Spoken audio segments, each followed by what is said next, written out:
There's been a huge new arrival to Felons Corner. I finally did it. It's so unique. We've got big news to share and a whole ton more work to do. We've decided to set up a new business. You've got to do something. Plus, we're juggling water tanks. Whoopsie. And checking in on the new spring.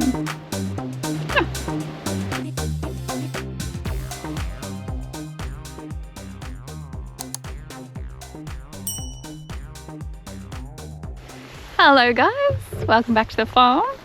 It's Juri. Here I am. We have a little secret to tell. I finally did it. I finally bought a new machine. We're going to show you Juri's new love affair. Move over skid steer.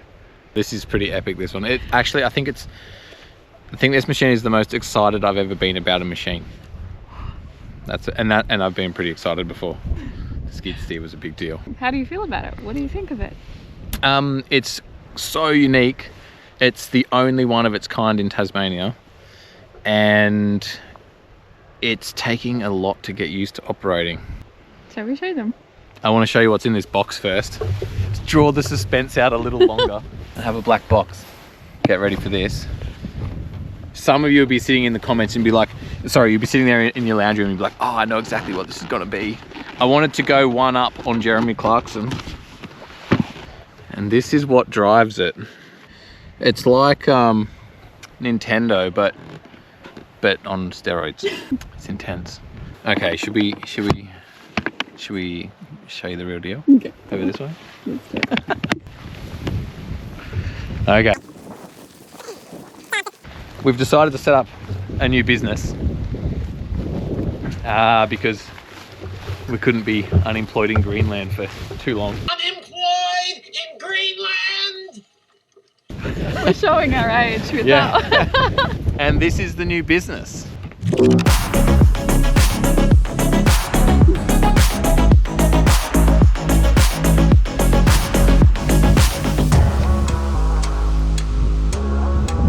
I even put it up on a little ridge so that, you know. It's a remote control forestry mulcher. It's the only large remote control forestry mulcher of its kind in Tassie. It can mulch trees up to about 200 to 250 millimeters. And it can operate on slopes up to 55 degrees.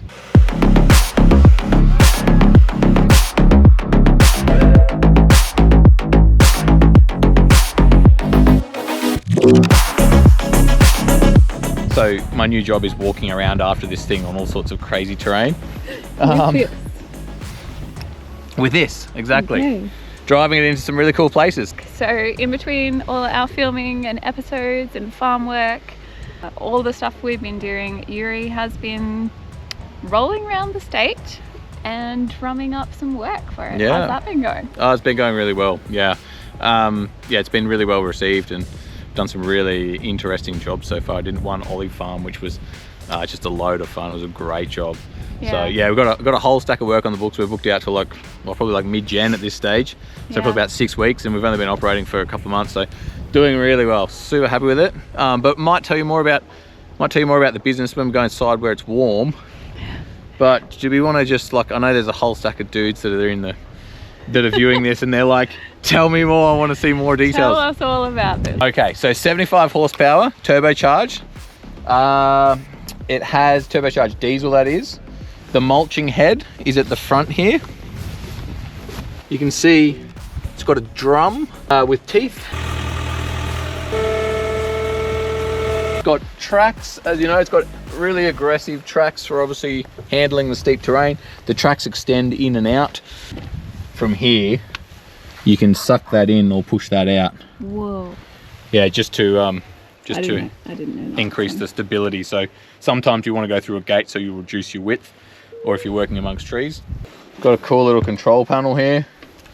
All the exciting gauges. It's actually a really high-tech machine from a technological perspective. It's got like self-tensioning tracks. All of your gauges and controls come through to the remote control, so you can see everything on this screen, and it's monitoring the whole lot because you're not sitting in the machine.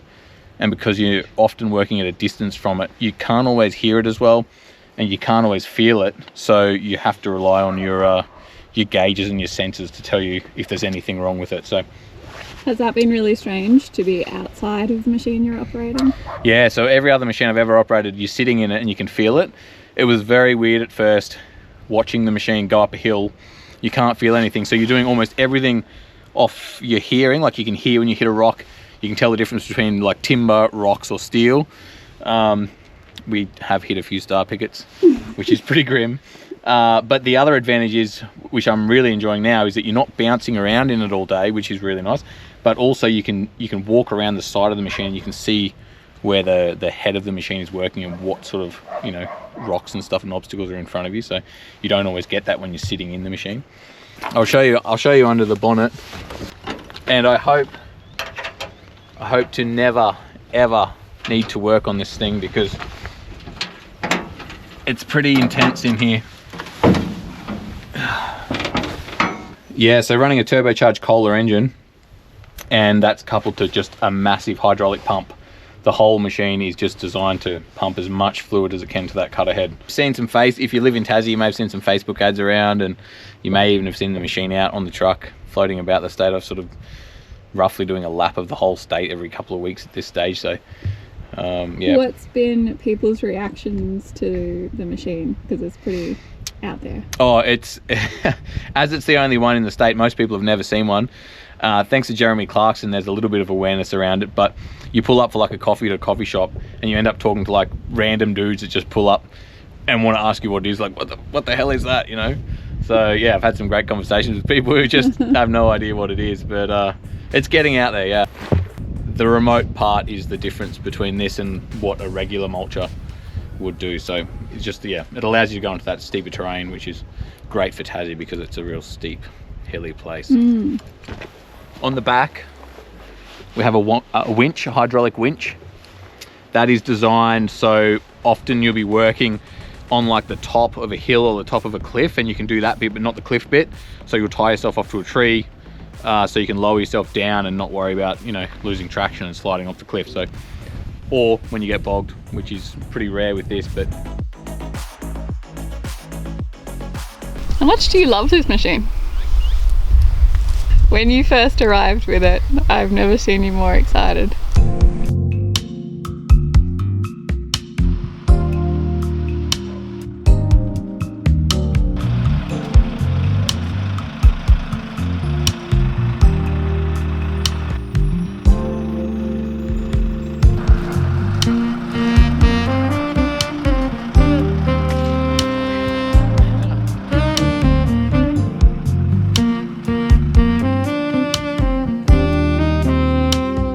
yeah, how's the best way to describe this?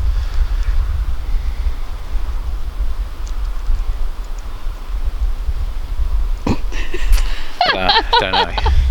I can't put it into words. Wow. It's a beautiful thing. That's beautiful. I'm a very machinery orientated guy. Yeah. And nothing makes me froth more than some beautiful engineering. Everyone will be wondering why you did not get an excavator. Well, okay, so the excavator is a part of the plan and it's definitely happening, but with this new business I can now buy one that's tax deductible. So basically this whole business is just an elaborate ruse for getting. We have a really complex master plan on how to ultimately end up with a 60-ton excavator. Everyone in the comments is crying. They're saying bigger is better. Bigger is better. So we're doing it. It will happen. No, the excavator will happen. Probably in the next... Well, Mon's birthday's coming up, so...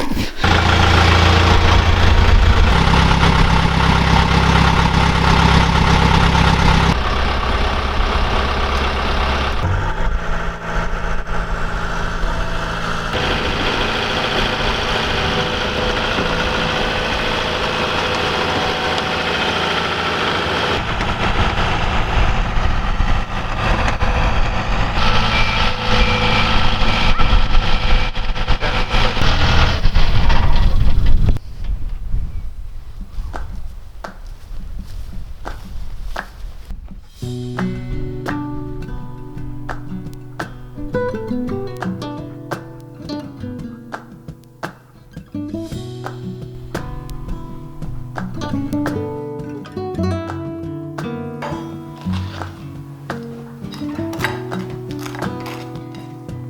there's not that much to see in straw.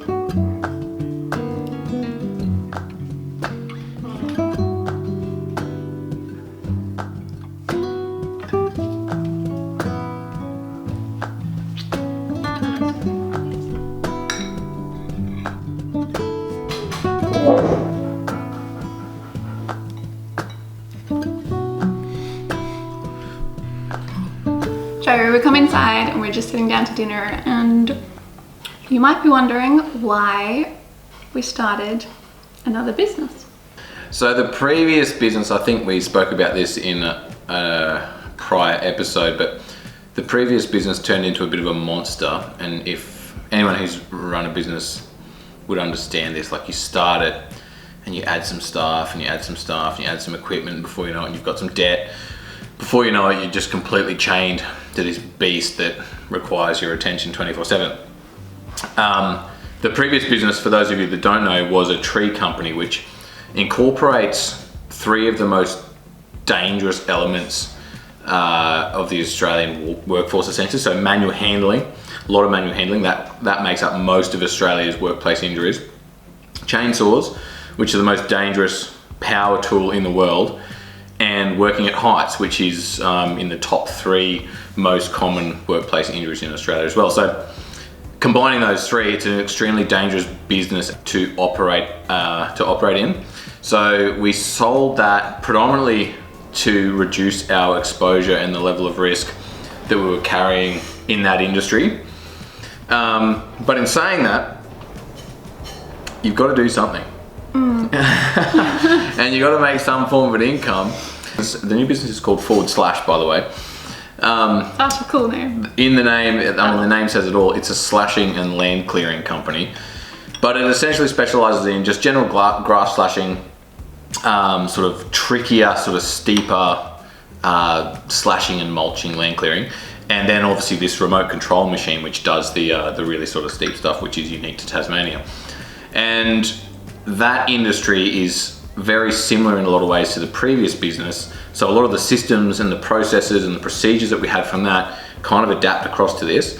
So it makes setting it up in this field very easy from a business structure and systems Viewpoint. Thank you. But it has the benefit of not having those 3 risk factors: the manual handling, the working at heights, exactly. that kind of thing. Yeah, and also the goal here is to manage the monster and really focus on keeping that monster somewhat tamed. Keep it small, Yeah. keep it controlled, and keep our lifestyle as the priority. Yeah, definitely. That is the priority. In this initial stage of the business, it's a little hard because, you know, you're one person and you're doing everything.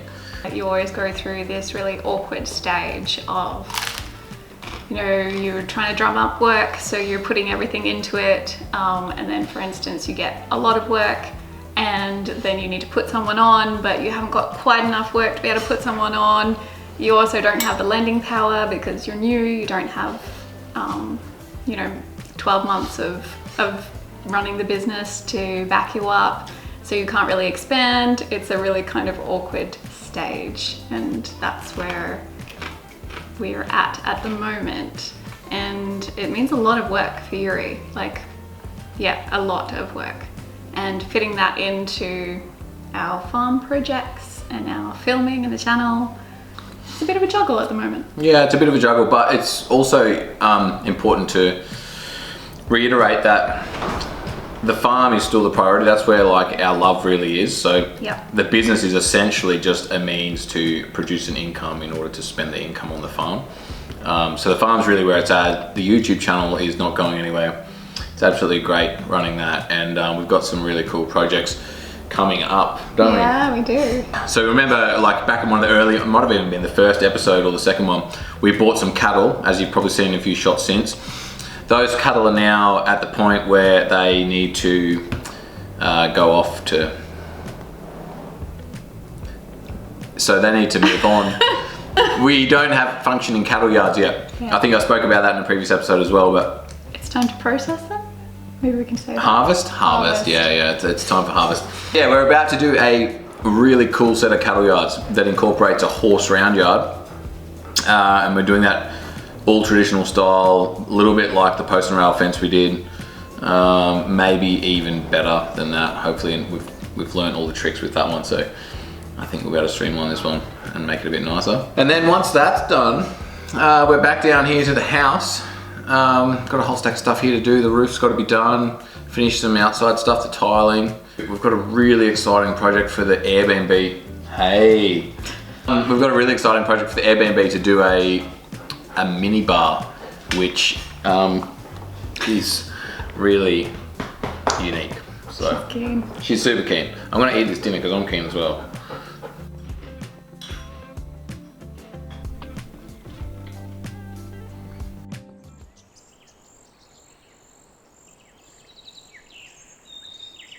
Super excited about this. Got some. Well, won't stab them. I think we have the new shirts for Forward Slash.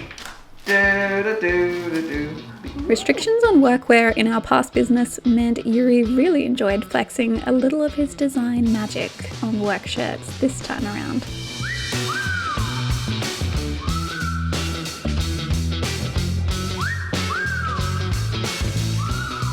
These little things almost make the long, tedious hours of website building and document writing worth it. Almost. But there was water going unharvested at our new spring build, and every hour we spent elsewhere was another 66 litres going to waste. It was time to collect the disused rainwater tanks from around the farm and shift them into place. Okay. We're up at the Airbnb. I'm going to move these two. How do you want to do this? Well, Tip them over, roll them up. roll it onto the, yeah. It's not going to be an exact science. I think that's a lot of water. Yeah, it's not light. I don't know if we're going to get that onto the trailer. Yeah.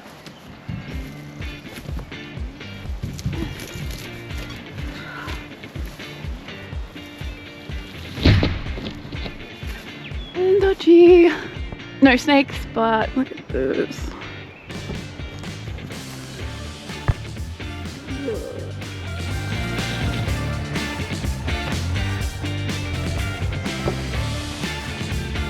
It's too heavy. Time for a tractor. They didn't, this tank company didn't make lifting points on the top of the tank, so we can't lift it the traditional way with a sling. I don't know what they expect you to do with it, but not Look at how heavy it is. crazy heavy, yeah.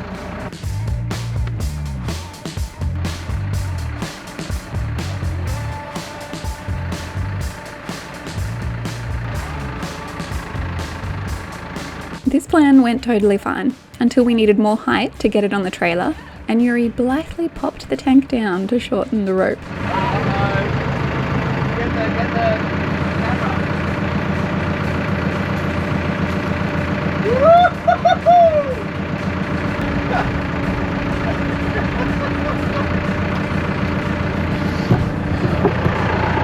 Whoopsie. Wow. Well, we nearly got the tank down to the spring. Yeah, literally. An alternative route. It would have rolled straight onto the spring. It would have ruined it. It only needs to go like just down there where the spring is. Oh. Imagine if that ruined the spring. That would be pretty funny. So Yuri's going to shorten the rope because we don't have enough height. What knot are you tying? Oh, bowline, of course. Have you been practicing your bowlines? No. It's no fun being an arborist's girlfriend.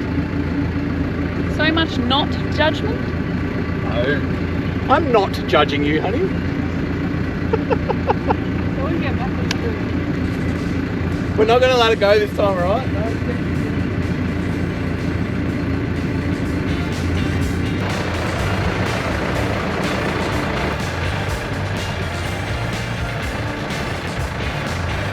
There was nothing keeping the tank there, just some bracken. Really? Yeah. So it could have just taken off. You're very lucky today. It sprung into life. Yep.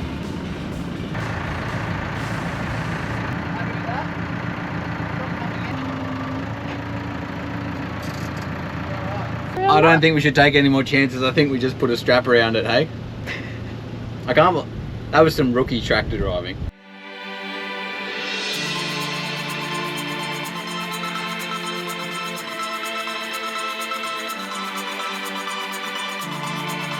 Okay, one more to go.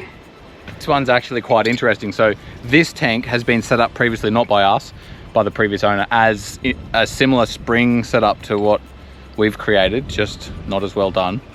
And it's already dried out, like it's not running now, but it was running in winter. I heard it trickling in. Yeah, so it's cool. We might have to disconnect a few pipes. Yeah, and it's been here a very long time, so I have snake preparation. Snake vibes, especially around the water. It does have snake vibes, yeah. Water. Why do we? Water, it's It's Australian. so like Australians water. say water.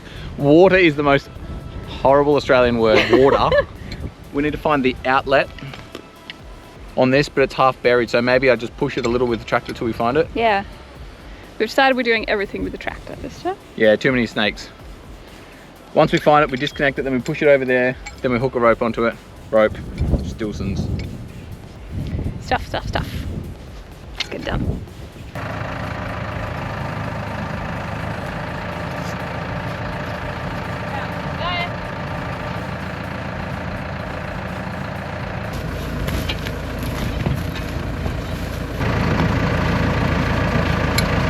Nice to get some spare fittings. Can never have too many.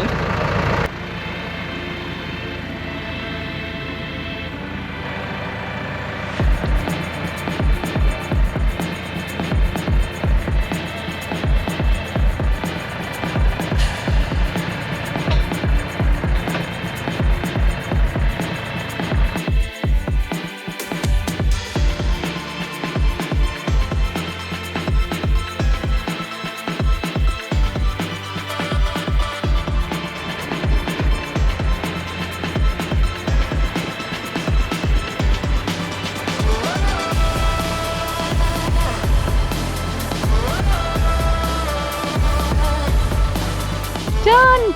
Nice to have that done. Yeah. That took a little while actually. Yeah, there was a bit involved in that. Yeah. Nice to get them down. It's actually really good to be using these tanks. They've been sitting around for 7 years, empty. And it's great to finally find a use for them. They still look really good. Yeah, Hey, yeah. like they're They're great fine. quality tanks. Yep, I guess we'll be checking in shortly, so No more noise. no more noise. Nice, well done. Should we just pop up and have a look at the spring quickly? Yeah. That's, Looks clean, doesn't it? that's pretty much the same. I think that's the same, yeah.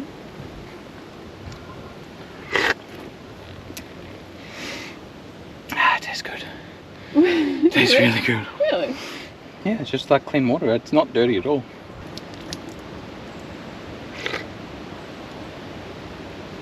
It's got no taste. Wow. I'd drink that.